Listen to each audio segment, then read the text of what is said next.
The Captain Jiho Park stood at the observation window of Luna Base 7, watching Earth rise over the gray horizon.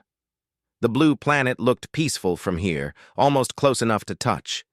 He had been stationed on the moon for 2 years now, and the view never got old. But today was different. Today, something strange had appeared on his scanner. "Captain, you need to see this," Hana Kim called from her station. The engineer's voice had an edge to it that made Jiho turn away from the window immediately. Hana was not someone who got excited easily. Jiho walked across the small control room. The lunar base was not large, just 15 people working on mining operations and scientific research. It was supposed to be boring work, safe work. Nothing ever happened on the moon. "What is it?" Jiho asked, looking at the screen over Hana's shoulder. "There's an energy signature coming from grid section 12, she said, pointing at the display. "It's not natural. The pattern is too regular, too organized." Jiho frowned. Grid section 12 was an empty area, just craters and dust. They had surveyed it 3 times already. There was nothing there except rocks and more rocks. "Could it be equipment malfunction?" he asked. Hana shook her head. "I checked. The sensors are working fine. This is real, Captain. Something is down there about 40 meters below the surface." Jiho felt his pulse quicken. In all his years in the Space Force, nothing like this had ever happened. "Get Wubin. Tell him to prep the rover. We're going to check it out." 2 hours later, Jiho sat in the passenger seat of the lunar rover, watching the gray landscape bounce past. Wubin Choi drove with his usual calm precision, navigating around craters like he had done it 1,000 times before. Because he had. "So what do you think it is?" Wubin asked. The pilot was young, only 26, but he was one of the best drivers Jiho had ever seen. "Probably nothing," Jiho said, though he did not believe his own words. "Maybe old equipment from the early missions, or a meteorite with unusual minerals." Wubin grinned. "Or aliens." Jiho laughed, but the sound felt forced. "Yeah, or aliens." When they reached grid section 12, Hana was already setting up the drilling equipment. She had come in the second rover with 2 other engineers. The drilling would take time, but if something was really down there, they needed to reach it. The drill bit into the lunar surface with a cloud of dust. Jiho watched the depth meter climb. 10 meters, 20 meters, 30 meters. At 38 meters, the drill hit something solid, something metal. "Stop," Hana commanded. The drill powered down. She checked her scanner, then looked at Jiho with wide eyes. "It's definitely artificial, and it's big. Captain, I think we just found a ship." The next 6 hours were the longest of Jiho's life. They carefully excavated around the object, using smaller tools to avoid damaging whatever lay beneath. When they finally cleared enough dust away, Jiho found himself staring at a hull that was definitely not human-made. The metal was dark, almost black, with patterns that looked organic rather than manufactured. There were no seams, no welding marks. It was as if the entire structure had been grown rather than built. "My God," Wubin whispered. "It's real. It's actually real." Jiho activated his comlink. "Luna Base 7, this is Captain Park. We have a situation. I need you to contact Earth Command immediately. Tell them we have found something. Tell them it's not ours." The response came back within minutes. Earth Command wanted everything kept quiet. A team of specialists would arrive within 48 hours. Until then, Jiho and his people were to secure the site and tell no one. The specialists arrived exactly on schedule. Dr. Yuna Lee was first through the airlock, already talking before her helmet was off. She was a xenolinguist, someone who studied alien languages. The fact that Earth had people with that job title told Jiho that someone, somewhere, had been expecting this. "Where is it?" Yuna asked. "Where's the ship?" Jiho led her to the excavation site. By now, they had uncovered an entrance, a doorway that had opened when Hana touched a particular spot on the hull. Inside was darkness. Yuna entered without hesitation, her scanner in one hand and a light in the other. Jiho followed, with Hana and Wubin close behind. The interior of the ship was strange. The corridors were too wide, the ceilings too high. Whatever built this was bigger than humans. They found the bridge, or what looked like a bridge. Control panels covered the walls, all dark and dead. But in the center of the room stood a pedestal, and on that pedestal sat a device that pulsed with a faint blue light. "It still has power," Hana breathed. "After all this time, it still has power." Yuna approached the device carefully. She scanned it, then touched the surface. The light grew brighter, and suddenly the air filled with sound. Alien sound. Words in a language no human had ever heard. But Yuna's scanner was translating, the words appearing on her screen in English. Jiho read them, and his blood ran cold. "Warning to indigenous species of the third planet. You have been classified as Level 5 threat potential. Your development is being monitored. If you achieve faster-than-light capability, the collective will be forced to implement containment protocols. This beacon will activate upon detection of FTL signatures. You cannot hide. You cannot run. Accept your limitation or face extinction." The message repeated, over and over. Jiho looked at Yuna, then at Hana and Wubin. Their faces showed the same horror he felt. "How old is this ship?" he asked quietly. Yuna checked her scanner. The hull shows degradation consistent with approximately 200 years of exposure. Maybe more. 200 years. Whatever left this message had been watching Earth for 200 years. Maybe longer. "There's more," Yuna said, working at another panel. Information flowed across her screen. "Oh no! Oh God, no!" "What is it?" Jiho demanded. Yuna turned to face him, and he saw fear in her eyes. Real, genuine fear. "There are others. Not ships. Entities. Synthetic beings designed to look human. They're already on Earth. They've been there for decades, watching us, making sure we don't advance too quickly." Jiho felt the ground shift beneath his feet, though he knew it was just his mind reeling. Everything had just changed. Earth was not alone. Earth had never been alone. And worse, Earth was in danger, a danger no one knew about. "We need to get this information back to Earth Command," he said, forcing his voice to stay steady. "All of it. Every bit of data this ship contains." Yuna nodded. "It'll take weeks to download everything, maybe months." "Then we start now," Jiho said. He looked at his small team, these people who had just stumbled onto the biggest secret in human history. "And we tell no one. If those synthetic beings find out we know about them, they might act early." "Act early to do what?" Wubin asked, though Jiho suspected he already knew the answer. "To wipe us out," Jiho said simply, "before we become a real threat."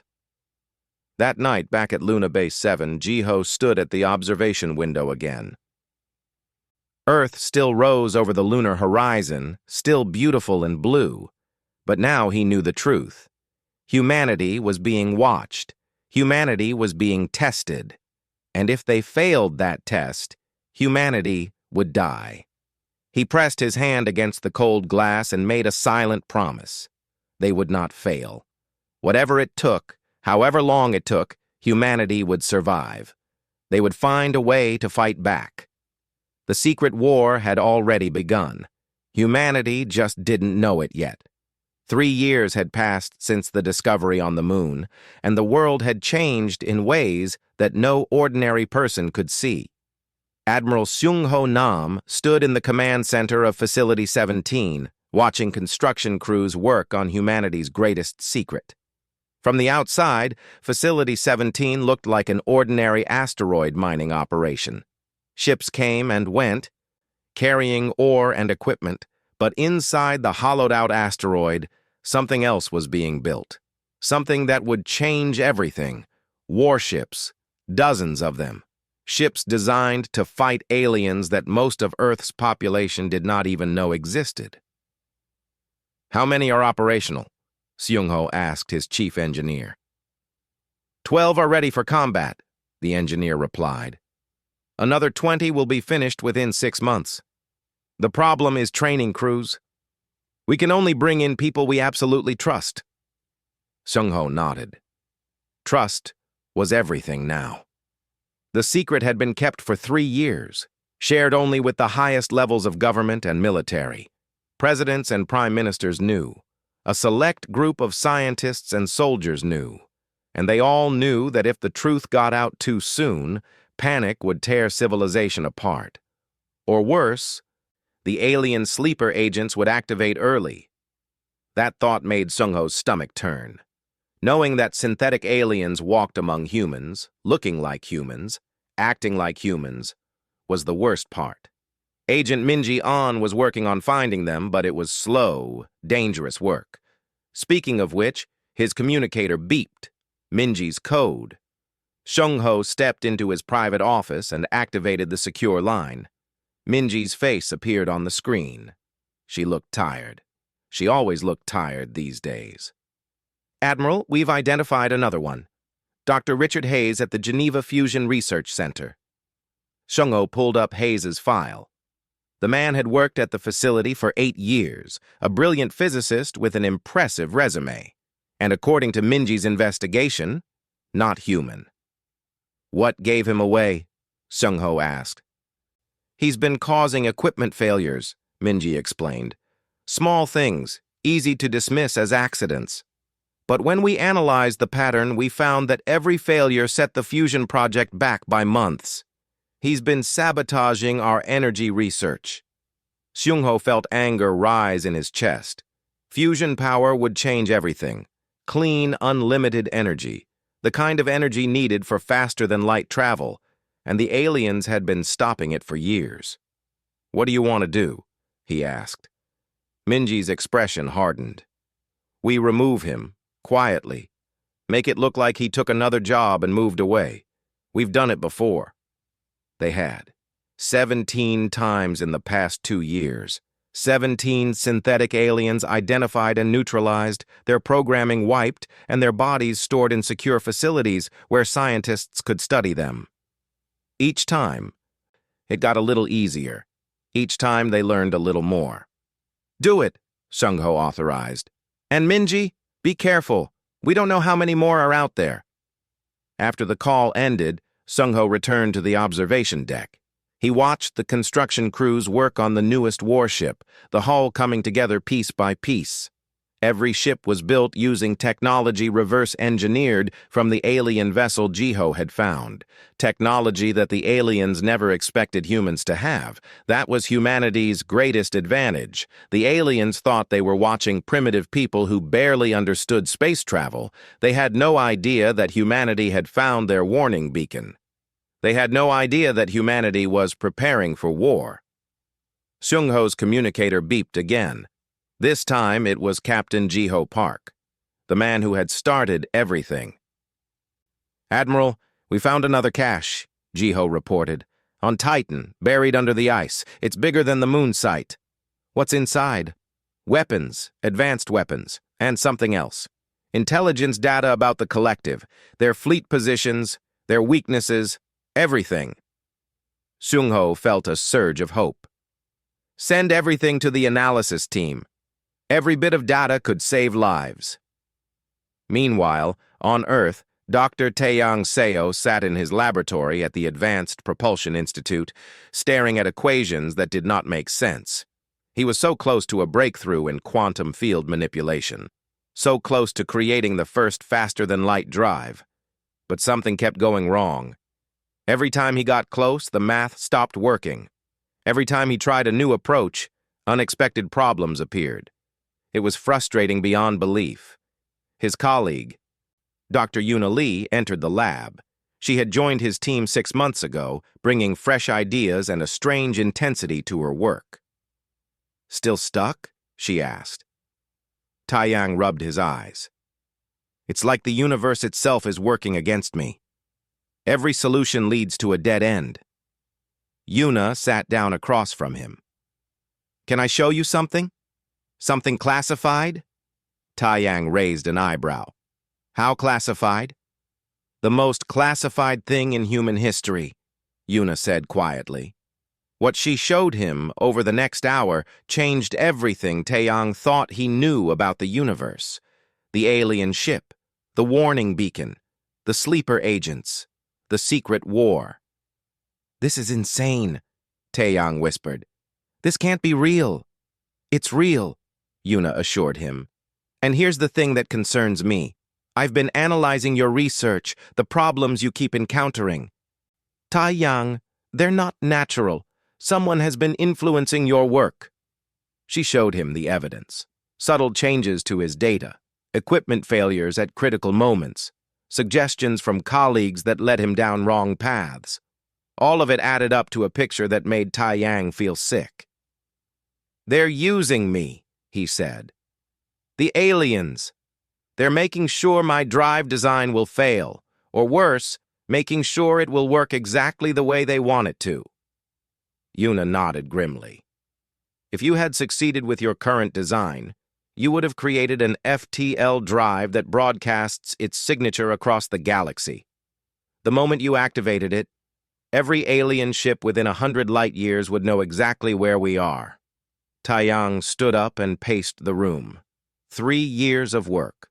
3 years of his life, wasted. No, worse than wasted. He had been building a trap without knowing it. What do I do? He asked. You redirect, Yuna said. You take everything you've learned and use it differently. Not for FTL travel, not yet. For something else. Something the aliens won't expect. Over the next 6 months, Taeyang worked harder than he ever had in his life. Instead of a faster-than-light drive, he built something more subtle. A quantum communication network. A way for human ships to talk to each other instantly across any distance, using entangled particles that could not be intercepted or detected by alien technology. When he demonstrated it to Admiral Sung-ho, the old admiral actually smiled. It was the first time Taeyang had seen him smile. This changes everything, Sung-ho said. With this, we can coordinate our entire fleet in real time. The aliens won't even know we're communicating. There's more, Taeyang added. I designed it so that it's modular.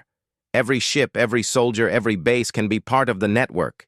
We can share information instantly across the entire solar system. Yuna beamed with pride. We're calling it Quantum Web. It's going to be our biggest advantage. While Taiyang built his network, Agent Minji continued her hunt for sleeper agents. She had gotten good at spotting them. The way they moved, slightly too perfect.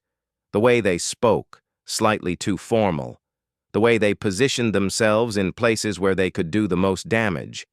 She found them in research facilities, in government offices, in military bases, always in positions where they could slow human progress, always watching, always reporting back to the collective. But removing them was getting harder. Some had been embedded in human society for decades. They had families, friends, entire lives built around their false identities. Minji tried not to think about the fact that these families did not know they were living with synthetic beings. One night, after neutralizing another sleeper agent, Minji sat alone in her apartment and cried. The weight of what she knew, what she had to do, was crushing. She was saving humanity, but at what personal cost? Her communicator buzzed. Admiral Sung-ho. We just got word from our deep space monitoring stations, he said without preamble. There's a fleet approaching the solar system. They'll be here in 6 months. Minji's blood ran cold. The collective? Yes, they're coming to check on their sleeper agents. Maybe to implement their containment protocols. We're out of time, Minji. The secret war is about to go public. Across the solar system, in hidden bases and secret facilities, humanity prepared. Ships were armed. Weapons were loaded. Soldiers trained. The quantum web network went online, connecting every human military asset in one invisible web. And in his command center, Admiral Seung-ho looked at the star charts showing the approaching alien fleet. They were coming to destroy humanity before it could become a threat. They thought they would find a weak, divided species that barely understood space travel. They were about to learn how wrong they were. Captain Ji-ho received his orders. He would lead the first strike force, 12 ships against an alien armada. The odds were terrible. The chance of survival was low. But Ji-ho smiled as he read the orders. After 3 years of hiding, 3 years of preparing in secret, humanity was finally going to fight back. Win or lose, the aliens would know that humans did not surrender easily. The secret war was ending. The real war was about to begin. The alien fleet appeared at the edge of the solar system exactly when the monitoring stations predicted. 47 ships, each one larger than anything humanity had ever built. They moved in perfect formation, broadcasting a message on all frequencies. Attention indigenous species of Sol 3. You have been designated for containment. Cease all military activities and prepare for quarantine enforcement. Resistance will result in immediate extinction protocols. The message played on repeat, confident and cold. The collective had done this before, probably hundreds of times. They knew how it worked. The primitive species would panic, maybe fire a few desperate shots, and then die. Except this time was different. In the command center of Facility 17, Admiral Sung-ho Nam watched the alien fleet on his displays. His hand rested on a button that would activate humanity's response. Around him, officers waited in tense silence. "Quantum web is active," reported a communications officer. "All ships are connected and ready." Seung-ho looked at the faces of his people. Young and old, men and women, they all wore the same expression. Determination mixed with fear. They knew the odds. They knew that many of them would not survive what came next. "Send the activation code," Seung-ho ordered. "All ships, execute Operation First Blood." Across the solar system, hidden in asteroid fields and behind moons, human warships powered up. The quantum web network linked them all together, allowing them to move as one coordinated force. No radio signals, no detectable communications, just instant, silent coordination that the aliens could not see or intercept. Captain Ji-ho Park stood on the bridge of the warship Defiance, watching his tactical display. 11 other ships formed up around him, each one crewed by people who knew they were part of something historic. The first human fleet to ever engage aliens in combat. "All ships report ready," said Hana Kim, now serving as Ji-ho's tactical officer. "Weapons armed, engines at full power." Ji-ho took a deep breath. "Then let's show them what humans can do. All ships advance." The human fleet accelerated toward the alien formation. The collective ships detected them immediately, and Ji-ho could imagine the confusion on their command decks. Where had these ships come from? How had the primitives built an actual fleet? The aliens moved to intercept, their massive ships turning with surprising grace. Energy weapons powered up, targeting systems locked on. The collective was ready to swat away this minor annoyance. They were not ready for what happened next. "Fire everything!" Ji-ho commanded. The human ships opened up with weapons the aliens had never seen before. Missiles that curved and dodged, railguns that fired projectiles at a fraction of light speed, energy beams reverse-engineered from alien technology and improved with human innovation. The first alien ship took a direct hit from a railgun round. The projectile punched through its shields like they were paper, tearing through the hull and exploding inside. The ship broke apart in a brilliant flash of light. "Hit!" Hana shouted. "First kill goes to the Defiance!" But the collective was already responding. Energy beams lanced across space, striking human ships. The Providence took a direct hit, its shields collapsing. The ship spun away, venting atmosphere. "Providence is down," reported the communications officer. "Crew is evacuating." Jiho gritted his teeth. They were hurting the aliens, but the aliens were hurting them worse. This was going to be bloody. "Release the drones," he ordered. From each human ship, hundreds of small drones launched, automated fighters with simple programming and one purpose: ram into alien ships and explode. The collective had never seen kamikaze tactics before. Their weapons tried to target the drones, but there were too many. Swarms of explosives rushed toward the alien formation. The aliens panicked. Their perfect formation broke as ships tried to evade the suicide drones. Some succeeded, many did not. Explosions rippled through the collective fleet as drone after drone found its target. "They're not used to fighting enemies that sacrifice themselves," Hana observed. "It goes against their understanding of warfare." "Good," Jiho said. "Use that. All ships, close to knife-fighting range. Make them pay for every meter." The human ships dove into the alien formation, too close for the massive collective vessels to effectively target them.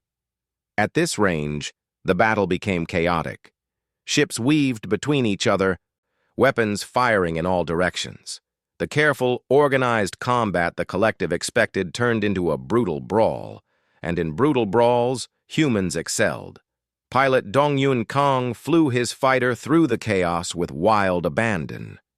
He had trained for this his entire adult life, flying simulations of battles that everyone told him would never happen. Now it was real, and he was alive in ways he had never felt before. His fighter was damaged, leaking fuel and atmosphere. The shields were down to 10%, but ahead of him was the collective command carrier, the largest ship in their fleet. If that ship died, the alien coordination would collapse. "Defiance, this is Kang," he said over the quantum web. "My ship is done. I'm going to make it count." "Negative, Kang," Jiho's voice came back. "Eject and we'll pick you up." "No time, Captain. Besides, someone has to open the door." Dongyun smiled, even though no one could see it. "Tell my mom I love her." He cut the communication and aimed his dying fighter straight at the command carrier. The aliens tried to shoot him down, but his ship was small and fast. Energy beams missed by meters. Point defense systems tracked too slowly. Dongyun crashed into the command carrier at full speed. His fighter's reactor overloaded on impact, creating an explosion that tore a massive hole in the alien ship's side. "Kang's opened their defenses," Hana reported, her voice tight with grief. "We have a shot at their bridge." "Take it," Jiho ordered. "Fire missiles full spread." Every remaining human ship launched their missiles at the wounded command carrier.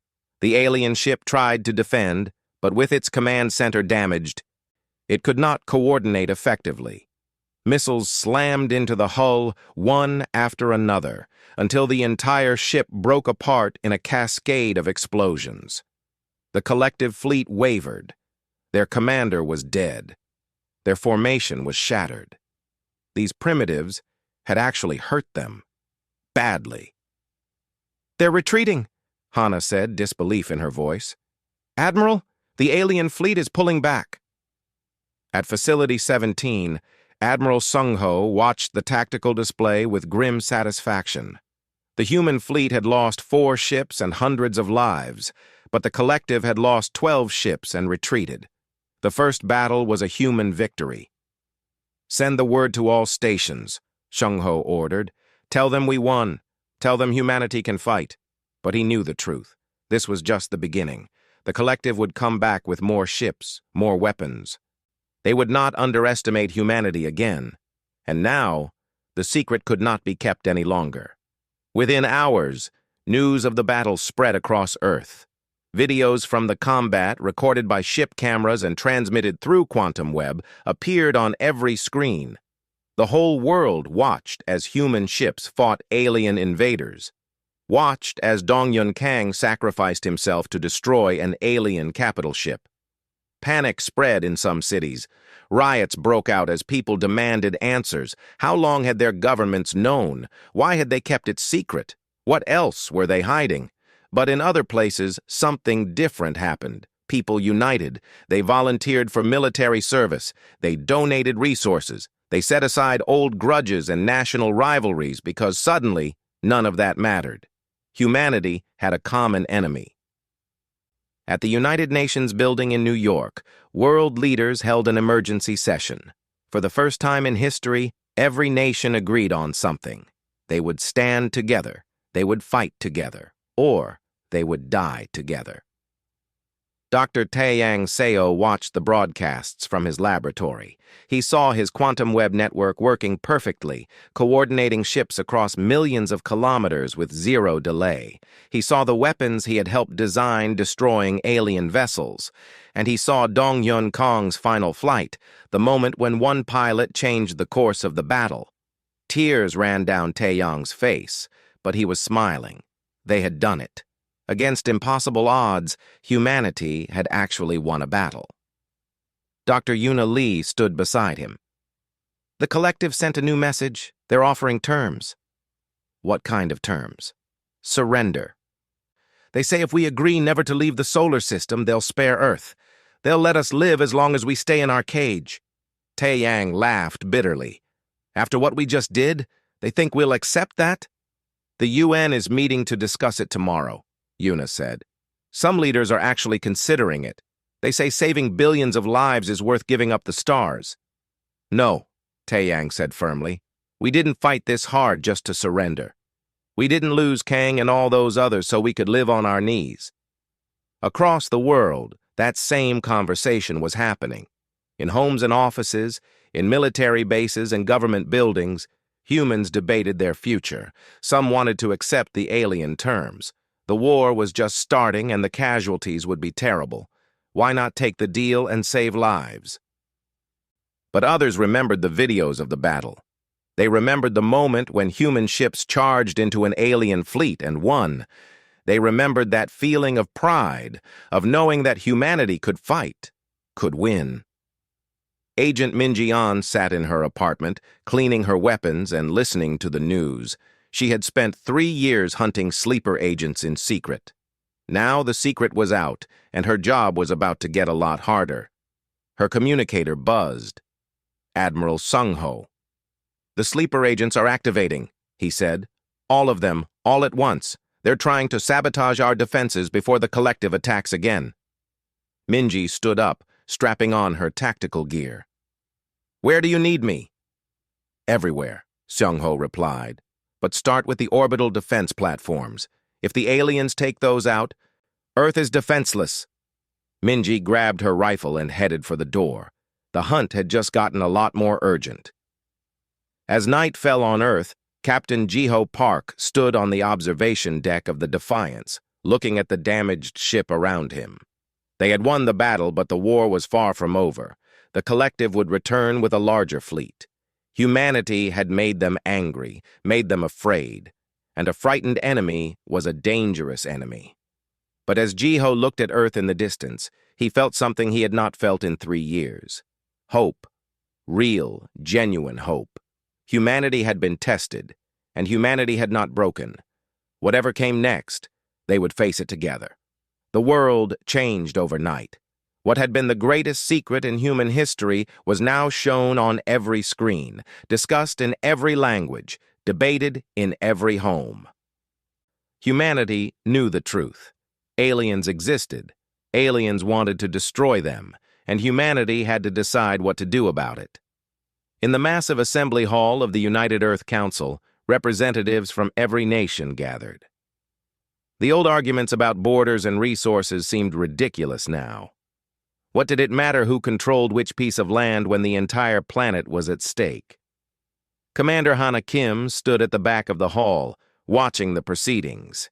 She had been called back from the Defiance to help brief the Council on humanity's military capabilities. The news was not good. We have 43 operational warships, she explained to the assembled leaders. The collective has hundreds, maybe thousands. We hurt them in the first battle, but they'll come back with overwhelming force. A delegate from Europe stood up. Then we should negotiate. Accept their terms. At least we'll survive.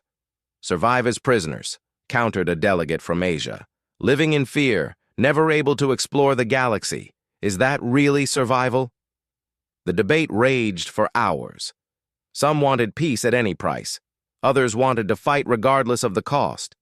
The chamber erupted in arguments, with representatives shouting over each other.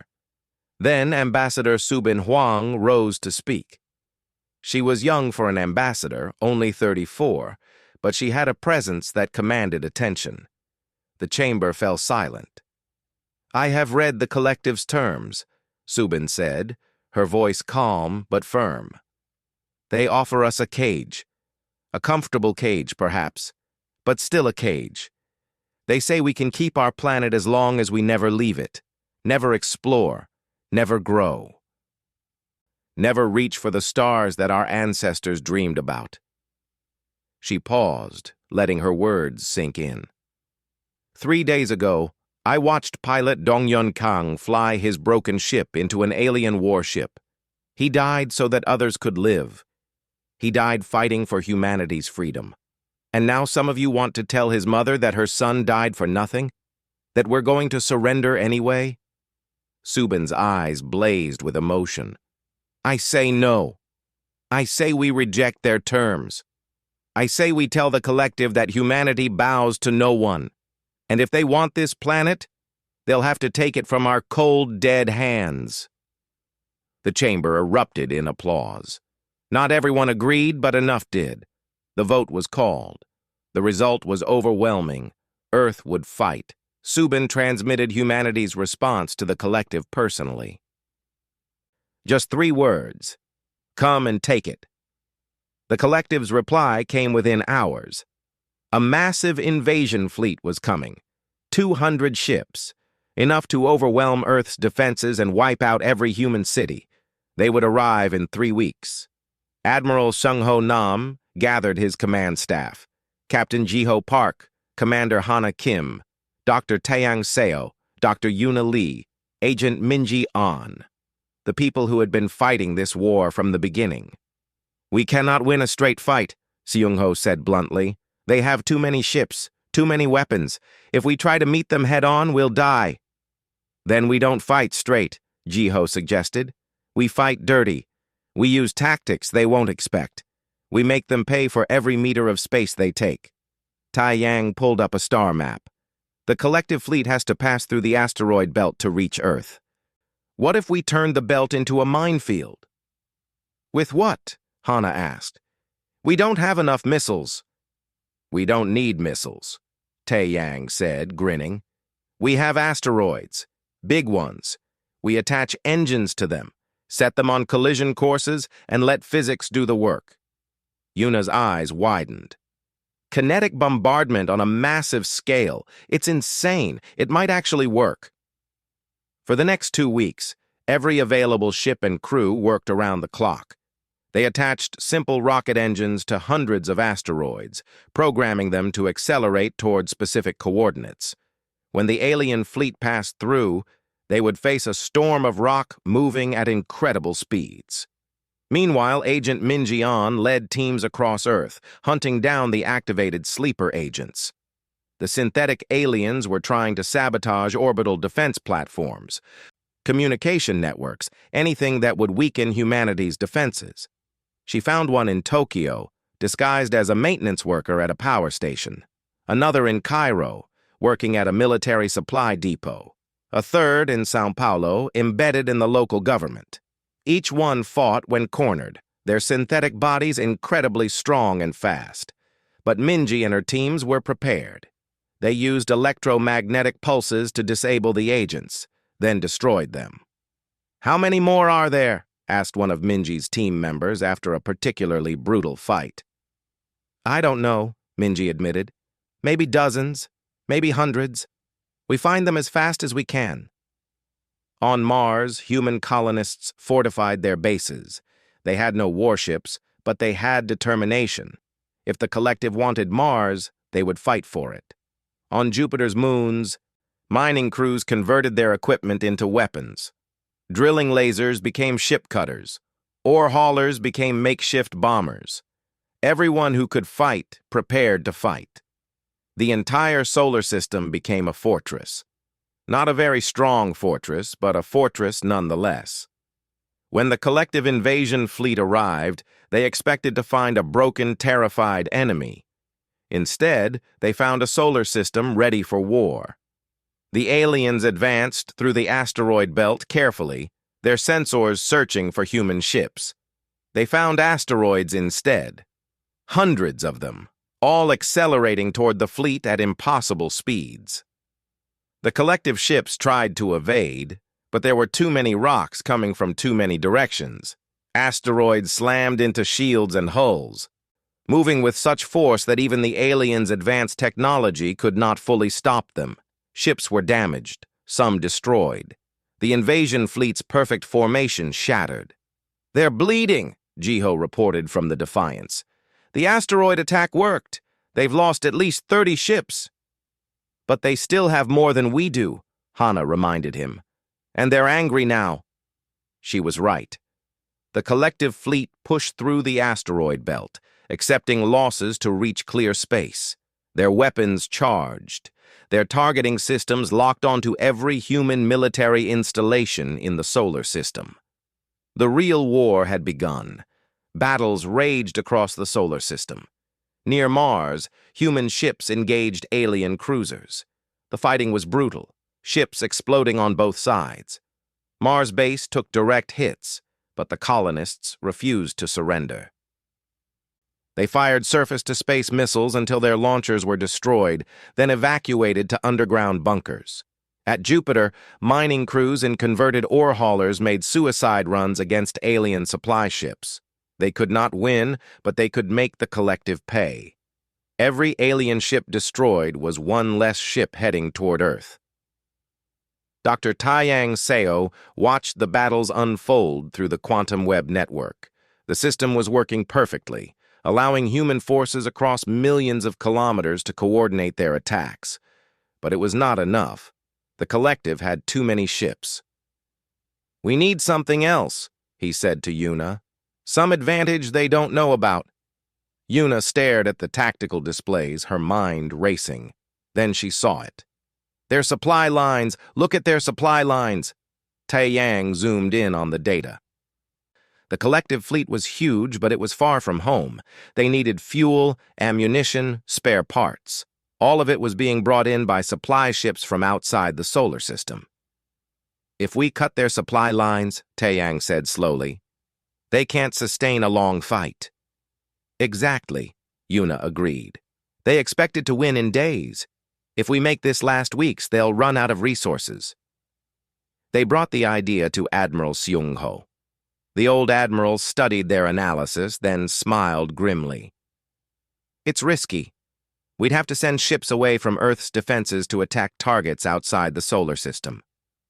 "But if it works," Jiho added, "we turn this from a battle of strength into a battle of endurance, and humans are very good at endurance." Seung-ho made the decision. "Do it. Select your best crews. Hit their supply lines and make them hurt." Captain Jiho led a strike force of 15 ships into deep space. Their target was a collective supply depot 3 light weeks from Earth. It was heavily defended, but it was also essential to the invasion fleet's operations.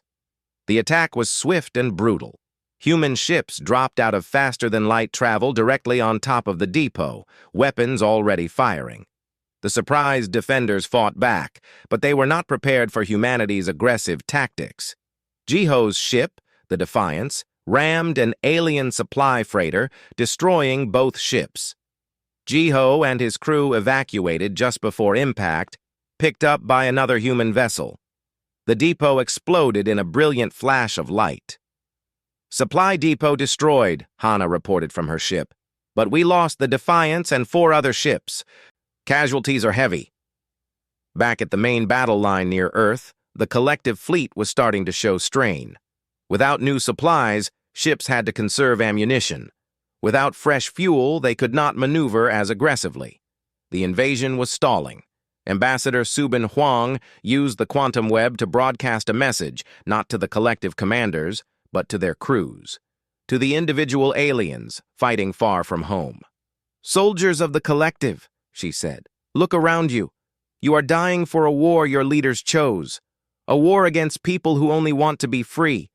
Your commanders tell you we are dangerous, that we must be destroyed. But who attacked whom? We defended our home. You invaded it." The broadcast continued. "You are running out of supplies, running out of options. Your leaders will sacrifice you to save face. But you have a choice. Stand down. Leave this system. Go home to your families. Live." No one knew if the message would work. But a day later, 3 collective ships broke formation and jumped away, retreating from the battle. Then 5 more. Then a dozen. The invasion fleet was fracturing. Admiral Seung-ho pressed the advantage. He ordered every available human ship to attack, hitting the collective forces from multiple directions at once. The aliens tried to maintain their formation, but without supplies and with their morale breaking, they could not hold. After 3 weeks of constant fighting, the collective fleet commander sent a message. They were withdrawing. The invasion had failed. Earth erupted in celebration. Humanity had won. Against impossible odds, against a superior enemy, humans had defended their home. But as Captain Jiho floated in his escape pod, waiting for rescue, he knew the truth. This was just one battle. The collective would not forgive this defeat. They would come back. Maybe not this year, maybe not next year, but they would come back, unless humanity changed the game completely. He activated his communicator. "Admiral, I have an idea, a crazy idea, but it might end this war for good." "I'm listening," Seung-ho replied. Jiho smiled. "What if we take the fight to them?" The war room fell silent when Captain Jiho Park finished explaining his plan. Admiral Seung-ho Nam stared at the tactical display, processing what he had just heard. Commander Hana Kim looked like she could not decide if Jiho was brilliant or insane. Dr. Yuna Lee was already running calculations on her tablet. "Let me make sure I understand," Seung-ho said slowly. "You want to take a strike team deep into collective territory, capture one of their communication hubs, and broadcast evidence of their defeat across the entire galaxy?" "Yes, sir," Jiho confirmed. "The collective rules through fear. They make everyone believe they're unstoppable. But we stopped them. If other species see that, see proof that the collective can be beaten, they might rebel too." "It's suicide," Hana said bluntly. "Even if we get there, even if we capture the hub, we'll never make it back." "I know," Jiho said quietly. "But if it works, it ends the war. The collective will be too busy dealing with uprisings to threaten Earth again." Yuna looked up from her calculations. "The quantum web network can boost our transmission range. If we can hold the communication hub for even 5 minutes, we can broadcast to thousands of star systems simultaneously." Seung-ho turned to look out the window at Earth below. Beautiful, peaceful, worth dying for. "Volunteers only," he said finally. "Anyone who goes on this mission needs to understand they probably won't come back." Within 24 hours, Jiho had his team. 12 ships, 600 crew members, every single one a volunteer, every single one ready to die if it meant protecting Earth. Pilot Woobin Choi, who had been with Jiho since the beginning on the moon, signed up immediately. "You found the alien ship that started all this," he told Jiho. "I'm not letting you finish it without me." Agent Minji An joined the mission as well.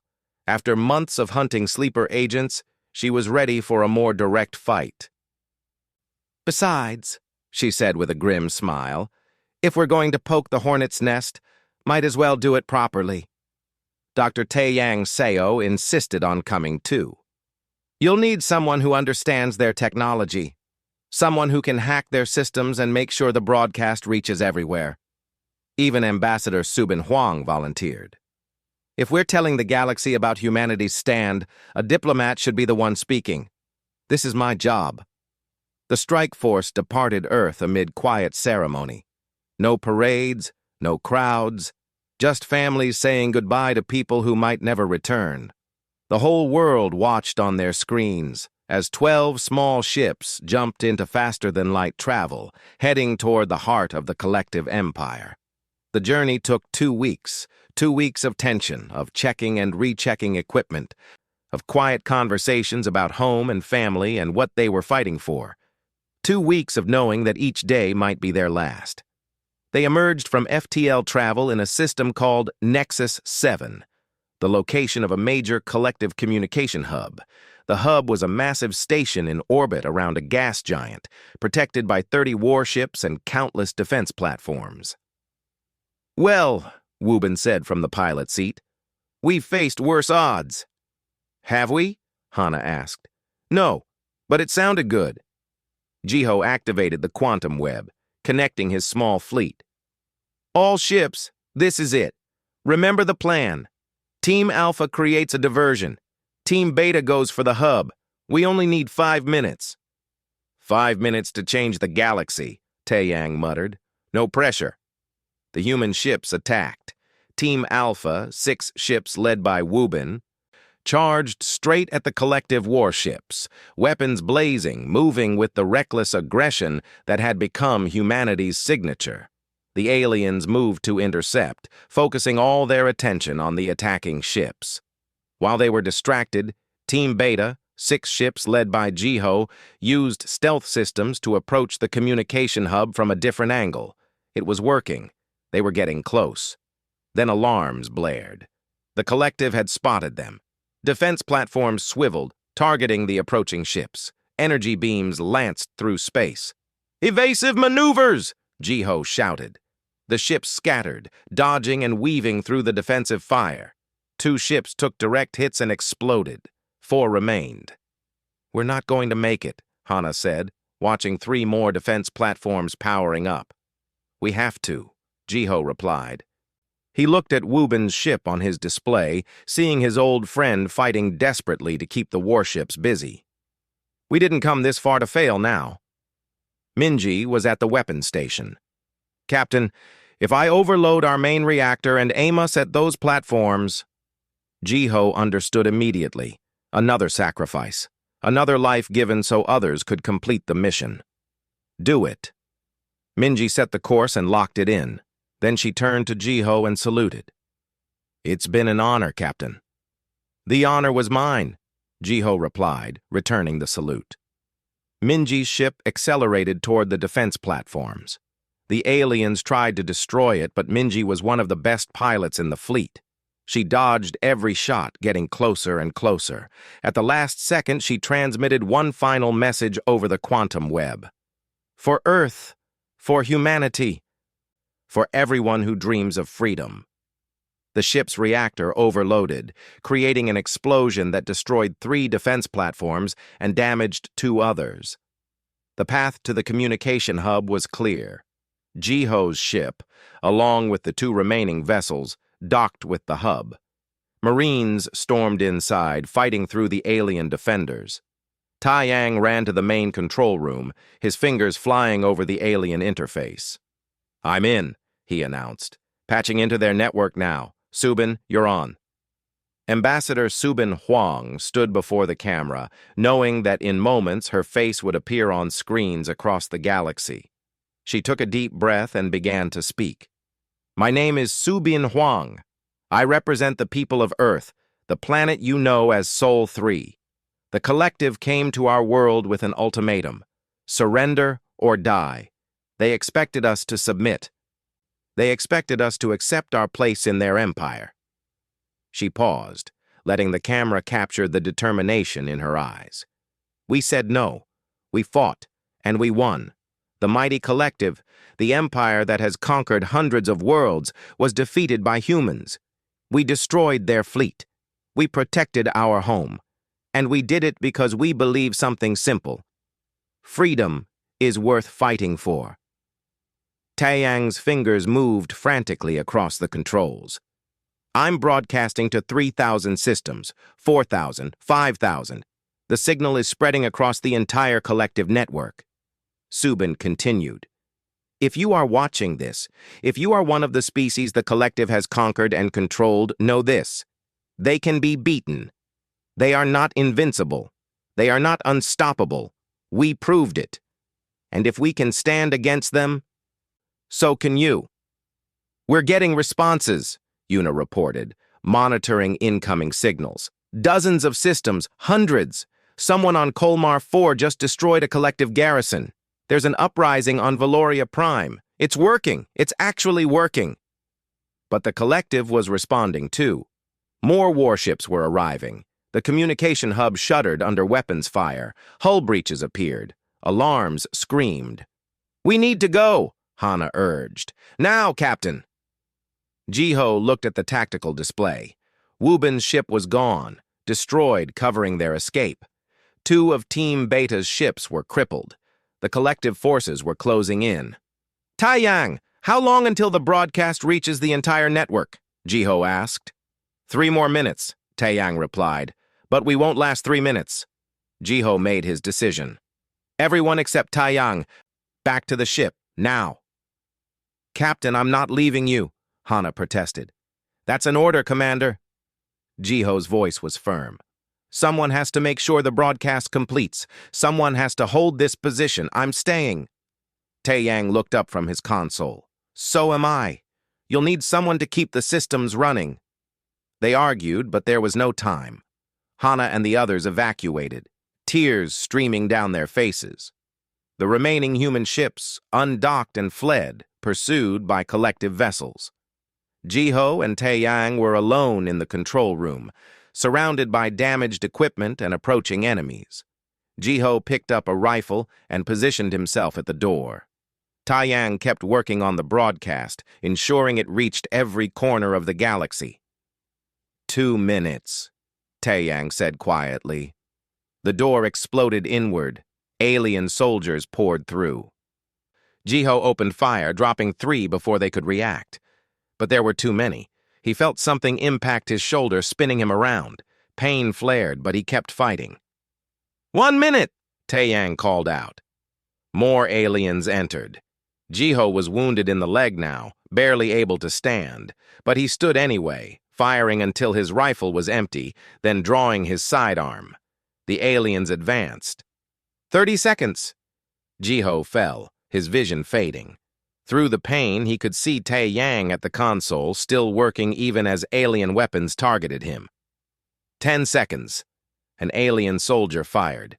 Taiyang staggered but hit the final command. The broadcast completed, spreading across thousands of star systems, showing everyone in the collective empire that humans had fought and won. "It's done," Taiyang whispered, then collapsed. The last thing Jiho saw was the tactical display, showing uprisings erupting across the galaxy. Dozens of worlds, hundreds of worlds, all inspired by one simple message: you can fight back. Then darkness took him. 5 years later, Ambassador Hana Kim stood on the bridge of the starship Wubin's Legacy, watching as the ship prepared to leave Earth orbit. Around her, crew members from a dozen different species worked together, preparing for humanity's first deep space exploration mission. The galaxy had changed. The collective still existed, but it was a shadow of its former self. The uprisings Jiho and Taiyang had sparked grew into a full-scale rebellion. World after world broke free, forming the Free Worlds Alliance. Earth was not just a member. Earth was the inspiration.